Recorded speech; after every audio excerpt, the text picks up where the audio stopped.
Graça e paz, irmãos. Que bom a gente estar de novo no programa Reflexões para a Vida, estudando um pouquinho sobre a Palavra de Deus.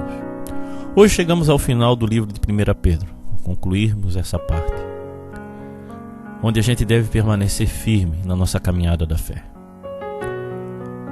Eu sei que muitas pessoas passam por grandes dificuldades em sua vida, enfrentam lutas diárias, mas nós precisamos permanecer focados em Jesus e firmes, sabendo que muitos irmãos também passam pelo mesmo sofrimento ou sofrimentos até maiores do que o nosso.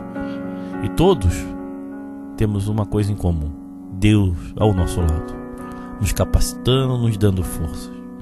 Então permaneça firme. Fique firme diante das promessas de Deus.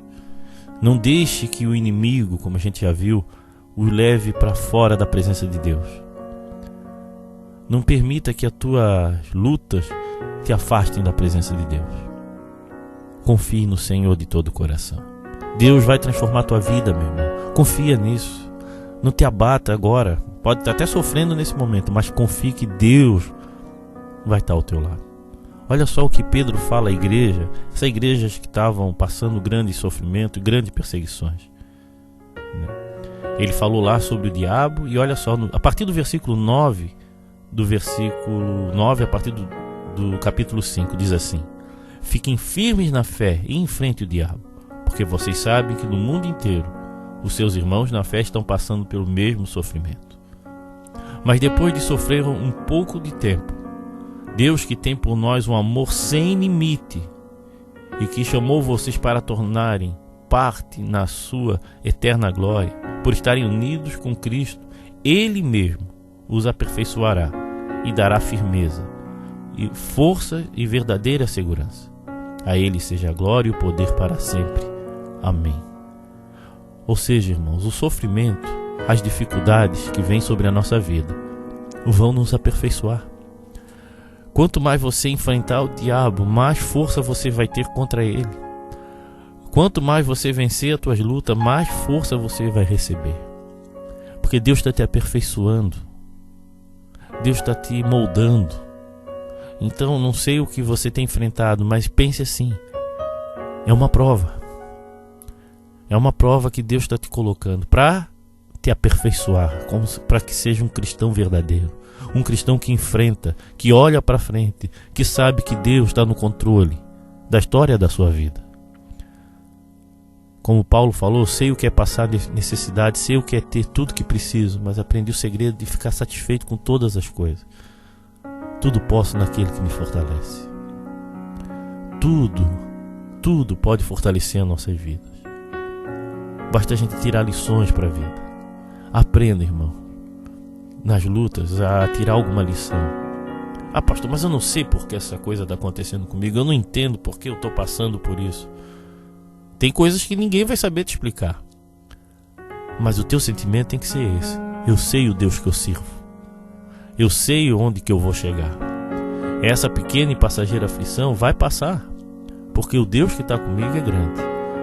Ou vai passar aqui, ou no novo céu e na nova terra. De repente, a luta que você está enfrentando vai ser resolvida na morte, porque lá no céu nem olho viu, nem ouvido ouviu o que Deus preparou para nós. Então nós temos que aprender a enfrentar as lutas e tirar lições para o nosso dia a dia. Temos que aprender a tirar lições de todas as adversidades que se levantarem contra nós, porque é isso que vai fortalecer a nossa fé, é isso que vai transformar a tua vida. Então Pedro está fazendo essa carta para que os irmãos permaneçam firmes, enfrentando a si mesmo, enfrentando as pessoas que se levantam contra ele, enfrentando o diabo. E agora ele está falando: tudo isso vai servir como uma lição, vai servir como um modelo, vai servir como algo que vai te moldar à imagem e semelhança de Deus. As pedras dos rios, elas são bem lisas, já notaram? Porque elas são, de tanto ter atrito entre elas, elas vão ficando lisas. Às vezes a forma de Deus moldar a nossa vida é assim também, como as pedras dos rios. Vai ter que receber algumas pancadas para que você entenda como viver com Deus. E se tu está apanhando ainda, é porque Deus ainda está trabalhando algumas coisas na tua vida. E se você ainda tem sentimento de revolta, raiva, é porque você vai continuar levando cacetada ainda, até você aprender a permanecer em paz, até você aprender a descansar em Deus, até você saber que Deus cuida da gente, que o Senhor é Pai e Ele ama seus filhos. É o que diz o texto aqui. Ele te ama tanto que Ele está te aperfeiçoando. Em Hebreus fala assim, que Deus castiga quem ama e corrige aquele que aceita como filho. Nós precisamos entender que ser cristão não é frequentador de uma igreja. É pessoas com caráter segundo a vontade de Deus. Pessoas que vivem, que se comportam como verdadeiros cristos aqui nessa terra. Você tem que ser um pequeno Jesus. Como diz 1 João 2,6, aquele que diz estar nele deve andar como ele andou. E você está andando como Deus andou? Como Jesus andou? Entenda isso, irmãos. Essa é a vontade de Deus. Nós sermos luz nessa terra. E o que é ser luz nessa terra? É mostrar ao mundo o porquê você crê em Deus e porquê você é assim. E perseguições vão se levantar assim. Lutas vão se levantar. Para tentar te afastar de quem? De Deus. Mas permaneça firme. Permaneça sem desanimar. Aprenda. Tire lições para a tua vida de cada adversidade que se levantar contra você. Cada momento que o diabo querer derrubar a tua vida, fortaleça cada vez mais a tua fé buscando a Deus. Porque é interessante que muita gente só busca a Deus na dor. Tem até aquela famosa frase que muita gente fala, né? Se tu não vem pelo amor, vai vir pela dor. Não precisa ser sempre assim. Mas parece que isso está virando uma regra. Busque a Deus. E se a dor vem na tua vida, aprenda com ela. E viva para ela. Meu irmão, Deus nos chamou para viver numa comunidade. É o que Pedro está trabalhando aqui para encerrar essa carta. E olha só como ele encerra essa carta. Vamos lá de novo na palavra. Escrevo para vocês esta pequena carta com a ajuda de Silas, a quem eu considero um fiel irmão na fé. Quero animá-los a dar o meu testemunho de que as bênçãos que vocês têm recebido são uma prova verdadeira da graça de Deus. Continue firme, pois nessa graça. A igreja que está em Babilônia, escolhida também por Deus, manda saudações. O meu filho Marcos também manda saudações. Cumprimente uns aos outros com um beijo de irmão. Que a paz esteja com todos vocês que pertencem a Cristo. Quando ele fala Babilônia aqui, não é Babilônia apenas o lugar, é uma forma deles falar de Roma. E a perseguição era grande. Muitos irmãos estavam sendo realmente mortos em fogueiras, em coisa de leões, e principalmente em Roma, onde Nero era o verdadeiro responsável. E essa igreja que está em Babilônia, lá, que seria em Roma mais ou menos, também manda saudações. Ou seja, existem irmãos firmes no centro nervoso da perseguição. Existem irmãos firmes hoje no Oriente Médio, onde a perseguição é séria. Hoje nós vivemos num país que tem uma certa liberdade. Tem perseguições, mas não dessa maneira, de tentar tirar a vida.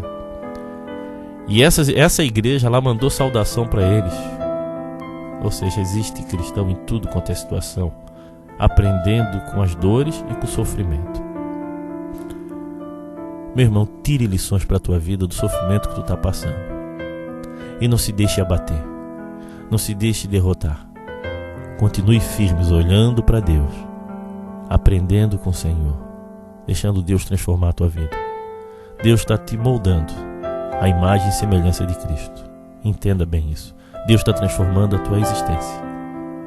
E Deus vai fazer muitos milagres na tua vida, para que outras pessoas encontrem a Cristo. Que Deus te abençoe, irmãos. A partir de semana que vem a gente vai estudar 1 Pedro. 1 João. Tá bom? Que Deus abençoe. Fique na paz.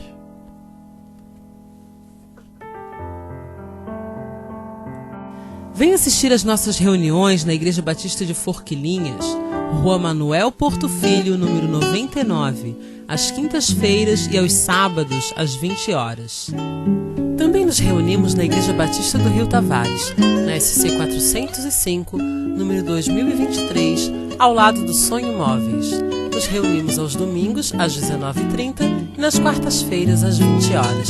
Venha nos visitar. Irmãos, a gente agora está com muitos projetos. A gente abriu uma igreja no Frei Damião, uma igreja em Angelina. Temos a igreja em Forquilinhas, Rio Tavares. Nossas igrejas não são grandes. Quando eu falo igreja, são pequenos grupos de pessoas que se reúnem num lugar para adorar, aprender, crescer espiritualmente, se manter firme na fé. A igreja nada mais é do que isso. E aí, às vezes, a gente fica pensando em igreja em estrutura de muito gigantes. Não. Igreja somos nós. E cada lugar que tem uma igreja, um grupo de pessoas que se reúnem no nome do Senhor, milagres acontecem. Só que para manter essas casas abertas, esses lugares funcionando, nós precisamos de recursos. Até esse programa, nós temos que agradecer a Deus porque muitas pessoas têm contribuído com 10, 20 reais por mês, mas é o que tem mantido esse programa no ar. E outros irmãos, tem um grupo de irmãos que mantinha fielmente assim, mas a crise chegou para todo mundo. E o nosso objetivo não é ganhar dinheiro, mas levar a palavra de Deus. Mas precisamos de recursos para manter a obra avançando. E pensando nisso, não se tornando mais um grupo que pede dinheiro, eu comecei a fazer um outro projeto. Estou pintando tela e começando a fazer móveis de decoração simples. Eu não sou tão bom nisso, mas o suficiente para levantar recursos para poder manter esses projetos. Isso é muito novo, nem sei se vai dar certo, mas pela graça de Deus eu sei que milagres acontecem. Eu peço a tua oração e peço a tua colaboração em estar espalhando essa notícia, nos ajudando a divulgar esse projeto. Primeiro você entra no nosso site, no Reflexões para a Vida, www.reflexõesparavida.com.br, e ali dentro você vai ver nessa mesma página onde a gente faz o projeto de pintura em tela, artes, mesas. E esse recurso, uma parte dele, vai ser destinado a essas obras do ministério. Então, irmãos, é uma forma de a gente continuar levando a palavra de Deus e realmente levantando recursos de formas abençoadas. Claro que eu agradeço os que têm contribuído, que são generosos, que são fiéis. Deus tem sido muito bom. Mas a gente precisa um pouco mais, por isso que a gente está fazendo isso. Irmãos que têm mantido minha renda, têm mantido a igreja, tem sido bênção. A questão é que precisamos avançar na pregação do Evangelho. Por isso está sendo feito esse projeto. Peço a tua oração, peço a tua colaboração em compartilhar isso, em entrar pelo menos no blog lá e ver as coisas que estão sendo feitas, tá? E assim a gente consegue anunciar a palavra de Deus com a ajuda de todos. Amém? Que Deus te abençoe. Entre lá no nosso site, tá bom, querido? Que Deus abençoe. Se você está passando por um momento difícil, nós podemos orar por você. Então mande o seu motivo de oração via SMS ou WhatsApp no 8404-4148. Pai querido, obrigado, Senhor, pela tua palavra, Senhor. Obrigado pelo que Jesus fez na cruz por mim, Pai. Pelo que a gente tem visto até aqui, Pai. Abençoa a vida do meu irmão, principalmente aqueles que querem encontrar paz, sentido em suas vidas, Senhor, mas não estão encontrando, Pai. Abençoa, transforma. Visita essa pessoa que está me ouvindo agora, Pai, com teu poder, com a tua graça. E obrigado, Pai. Obrigado pelo que o Senhor tem feito. Abençoa o nosso programa para que ele continue no ar, Senhor. Levanta, Pai, cada dia mais pessoas, Senhor. Obrigado pelos irmãos que têm mantido esse programa. Tem um casal que tem ajudado e abençoa realmente o estabelecimento deles, Senhor. E obrigado, Pai, por todos que têm apoiado o nosso trabalho, Pai. Em nome de Jesus. Amém. Que Deus te abençoe, meu irmão. Continue orando e buscando a Deus. Se você deseja ouvir essas mensagens via WhatsApp, mande um recado para o 8404-4148 ou visite o nosso site www.reflexõesparavida.com.br.